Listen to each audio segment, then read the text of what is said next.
जय श्री कृष्णा। कैसे हैं आप लोग फ्रेंड्स? आज की चर्चा जो होने जा रही है बहुत विशेष होने जा रही है, क्योंकि राहु और केतु अभिन्न हैं। क्योंकि मोस्टली लोग क्या होते हैं, राहु के बारे में जान लेते हैं और केतु के बारे में उदासीन रहते हैं। मोस्टली क्या आपको जैसे पता है कि राहु की सप्तम दृष्टि केतु को प्रभावित करती है, केतु को पापवत बना देती है, तो क्या आपको ये भी पता है कि जितना राहु केतु को प्रभावित कर रहे हैं उतना ही केतु भी राहु को प्रभावित कर रहे हैं। देखिए, आपने पिछले समय में काफ़ी सारे ऐसे वीडियोस देखे होंगे जिसमें आपको बताया गया राहु जिंदा हो गए या राहु जागृत हो गए, लेकिन क्या आपको ये बताया गया कि राहु के साथ साथ केतु भी जागृत हो गए, क्योंकि दोनों की चाल जो है उल्टी है। 30 अंश से चलते हैं, ये उल्टे भाव से चलते हैं, उल्टे डिग्री से चलते हैं, 30 अंश से चलते हैं और इस समय दोनों की अवस्थाएं जो समान है। अब ये दोनों क्योंकि एक ही असुर के दो पार्ट हैं, छिन्न भिन्न है, और छिन्न भिन्न जब कोई होता है तो क्या होता है, उसके अंदर एक तड़प होती है, एक पीड़ा होती है।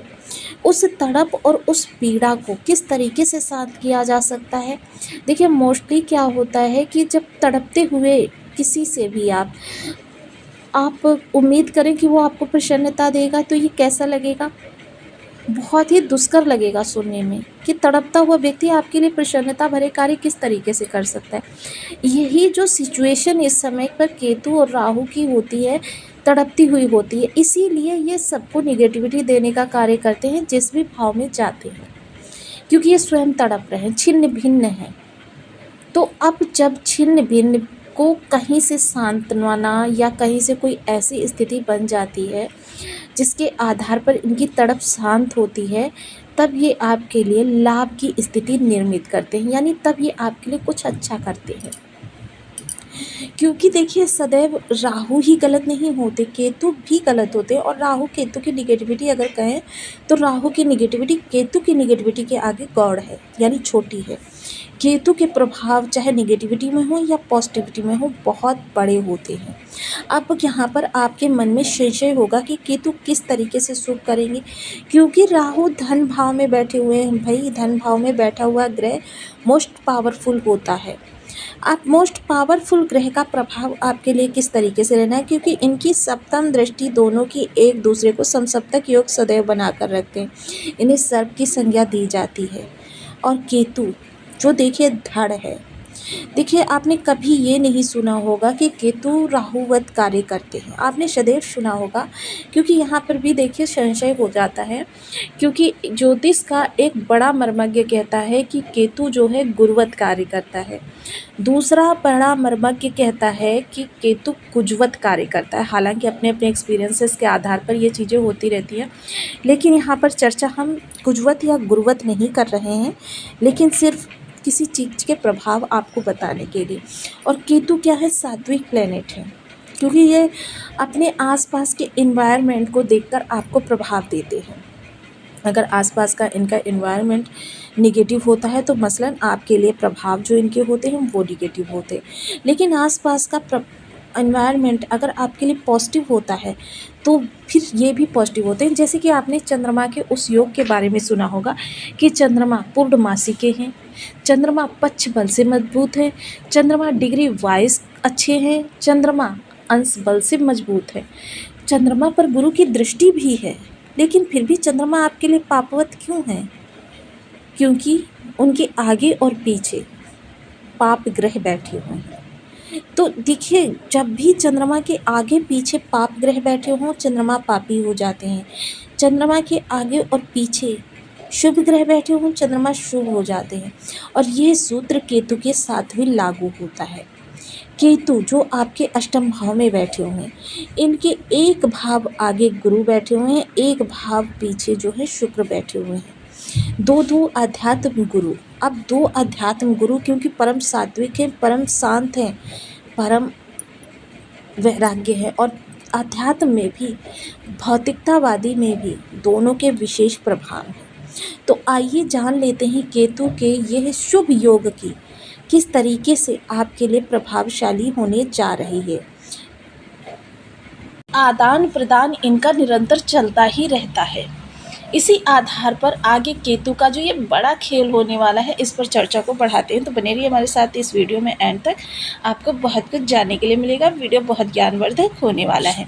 यदि आपकी लग्न में 10 नंबर बना हुआ है तो ये राशिफल आपके लिए है। यदि कुंडली में कहीं भी चंद्रमा के साथ 10 नंबर बना हुआ है तो ये राशिफल आपके लिए। कुंडली ना होने की स्थिति में आप इसे नाम राशि से भी देख सकते हैं। यदि अभी तक आपने अपने इस चैनल को सब्सक्राइब नहीं किया है तो प्लीज़ सब्सक्राइब कर लीजिए, वीडियो को लाइक कर दीजिए, चैनल को शेयर कर दीजिए। इससे होगा क्या कि हमारे आने वाले हर वीडियो की नोटिफिकेशन मिल सकेगी आपको सबसे पहले। एक प्यारा सा कमेंट करना बिल्कुल ना भूलें। कमेंट से हमें बहुत मोटिवेशन मिलता है, हौसला मिलता है और ये पता चलता है कि आप और क्या जानना चाहते हैं। केतु महाराज द्वादश अष्टम में बैठे हुए हैं, क्षमा कीजिएगा। अष्टम में बैठकर सबसे पहले देखिए केतु की विशेषताएं क्या है। निगेटिविटी की तो हमने चर्चा कर ली, पॉजिटिविटी की भी कर ली, लेकिन इनके लक्षण क्या है?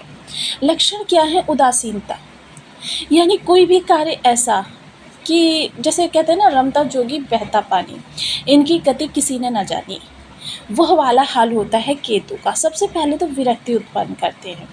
अब विरक्ति के बाद ये देखिए आपको, क्योंकि ये मोक्ष के कारक माने जाते हैं और इनका जो अपना इन्वायरमेंट होता है उसी के आधार पर ये आगे कार्य करते हैं। अब इनके इन्वायरमेंट की अगर हम चर्चा करें, दोनों ही और इनके सात्विक प्लैनेट बैठे हुए हैं, एक और गुरु बैठे हुए हैं और एक और शुक्र बैठे हुए हैं। हालांकि सूर्य देखिए अपना राशि परिवर्तन करने वाले हैं, 2-3 दिन में सूर्य अपना राशि परिवर्तन कर जाएंगे। उसके बाद गुरु और शुक्र की दोनों ही ग्रह जो आध्यात्मिकता से ओतप्रोत है।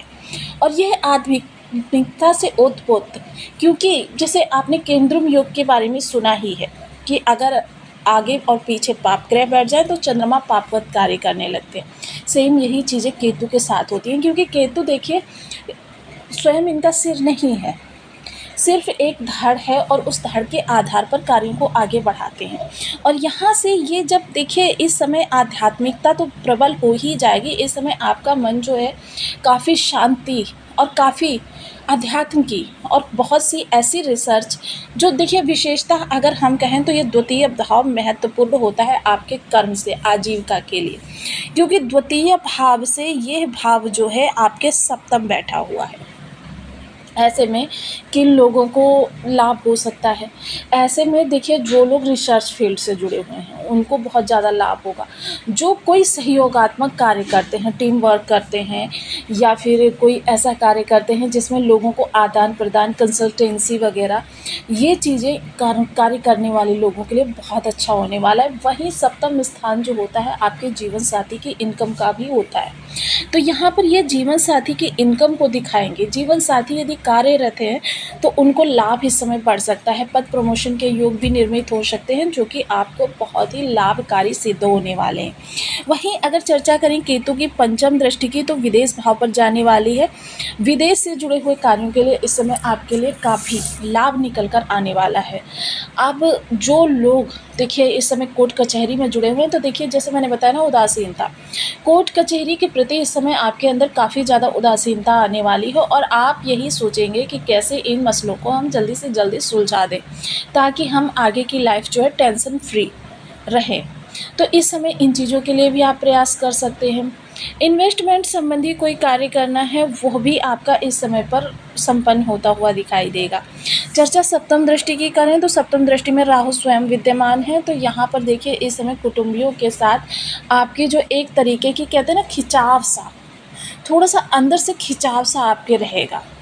खान पान देखिए सात्विक रखें, खान पान में किसी प्रकार की कोई फेरबदल ना करें, क्योंकि खान पान जितना ज़्यादा सात्विक रखेंगे, क्योंकि जैसा खाए अन्न वैसा बने मन, ये बात पूर्णतः सत्य है। अब जो भी व्यक्ति देखिए ज़्यादा इधर उधर चंचलता से घूमते रहते हैं, ये समझ लीजिए कि उनके खान पान में ही कमी रहती है, कि वो व्यर्थ की बातें करते हैं और व्यर्थ के जो उनके क्रियाकलाप होते हैं वो व्यर्थ के ही होते हैं।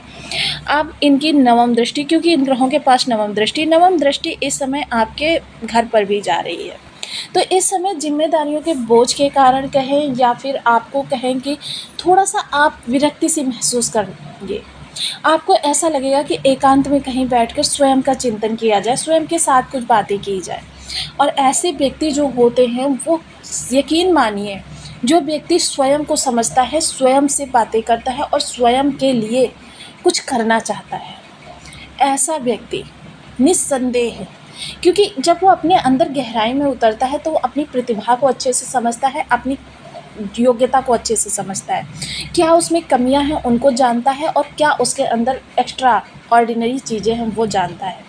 जो कमियां होती हैं उनको दूर करने का प्रयास करते हुए देखे जाएंगे, और साथ ही साथ जो आपके अंदर एक्स्ट्रा ऑर्डिनरी चीज़ें उसको और ज़्यादा बढ़ाने का प्रयास करेंगे, जिसकी वजह से आपके कार्य कारोबार में भी निखार आता हुआ दिखाई देगा। अब यहाँ पर थोड़ा सा एक चीज़ है कि इस समय आपकी प्रवृत्ति जो है वो पूर्णतः आध्यात्मिक कही जा सकती है। आपका मन भक्ति भावना में ऐसा लीन होगा कि आप इस समय पर, मतलब देखिए, क्योंकि भक्ति भावना विशेषतः जो गूढ़ सूत्र है, ये तीनों ही ग्रह जो हैं वो बहुत ही आपके लिए विशेष होने जा रहे हैं। क्योंकि यहाँ पर आपके लिए एक बहुत बड़ा, क्योंकि देखिए, कर्म को करते हुए आध्यात्मिकता में रमना ये बहुत बड़ी बात हो जाती है। बिल्कुल राजा जनक जैसा जीवन हो जाता है कि संत भी हैं और राजा भी हैं। ये अपने आप में बहुत बड़ा लक्ष्य इस समय केतु महाराज का निकल कर आ रहा है, और केतु महाराज के लिए कुछ विशेष उपाय जिनको करके आप लाभ उठा सकते हैं। ओम केम केतुवे नमः, इस बीज मंत्र का आप 1 माला, 2 माला, 5 माला, 7 माला, 11 माला का जप नियमित अपनी सुविधा अनुसार करना प्रारंभ करें। 2 रंग की चीज़ें जैसे सफ़ेद काले तिल मिला लिए, काला सफ़ेद कंबल ले लिया, या फिर कोई ऐसी 2 रंग की चीज़ें, पत्थर ही ले लीजिए, इनको एंटी क्लॉकवाइज अपने ऊपर से 7 बार उतार कर शनिवार और गुरुवार के दिन आप जल प्रवाह कर दीजिए। आप देखेंगे केतु की निगेटिविटी समाप्त होने लगी। अंग भंग लोगों को देखिए, क्योंकि केतु स्वयं अंग भंग है, अंग भंग लोगों को इस समय पर आप भोजन करवाइए। ये कार्य आप शनिवार और गुरुवार को कर सकते हैं। एक सम संख्या में केले ले लीजिए, सम संख्या 6, 12, 2 दर्जन। आधे केले जो मंदिर में मुख्य प्रतिमा होती है उस पर चढ़ा दीजिए, और आधे केले लाकर बाहर जो अभावग्रस्त बच्चे हैं, अभावग्रस्त